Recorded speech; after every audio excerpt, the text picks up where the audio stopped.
It's Brian Preston, the money guy.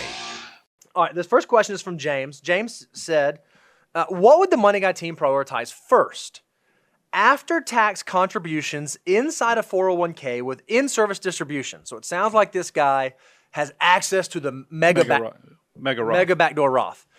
Or contributions to a joint account. So should I, when I'm thinking about like financial order of operations, when I'm thinking about building, if I have the mega backdoor, and I've heard you guys talk about this like hyper-accumulate thing, should I do mega backdoor or should I do after-tax brokerage? Well, I mean, because this kind of falls into the step number 7 of our financial order of operations, which is hyperaccumulation.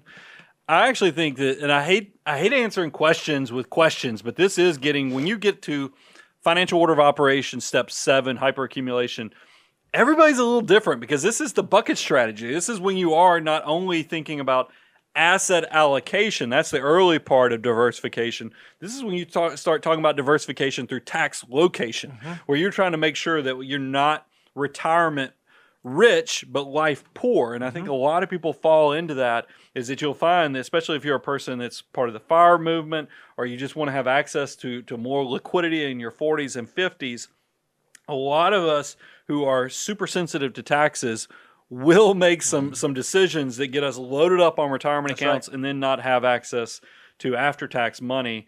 So I think it really depends upon your why, what your goals, what your income situation, what your risk profile is. Because look, I love Roth assets. Definitely, if you're looking at the 3 buckets, which is tax-free Roth, which is tax-deferred like your traditional retirement accounts, and then your after-tax like your brokerage accounts, the top of the food chain is going to be Roth. That is the most powerful money.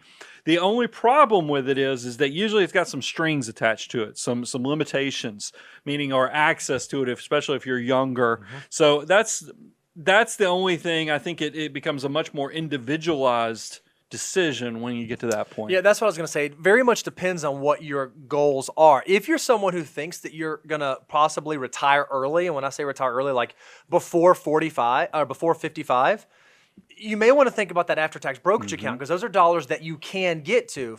In order to get to money at 55, you have to be employed with your employer and have money in your 401k on your 55th birthday, yada, yada, yada. Otherwise, it's 59 and a half. But if you're someone who says, you know what, I'm going to work well into my 60s, and I'm going to have an opportunity to build up other after-tax assets, whether that be through savings or through like employer options and ESPPs and that sort of thing, I think it's okay to focus on that mega backdoor. The question is, you want to look at all 3 of your buckets and figure out your levelizing. Yeah. If you don't have a lot of Roth assets, maybe you should try to get some. If you have a lot of Roth assets, but you don't have a lot of after-tax assets, maybe you should get some, but I would let your life stage and circumstance be the thing that dictates that. Well done. I mean, because I kind of gave the concepts, but you actually turned it into some meaty advice there, so I like that. That's what we do.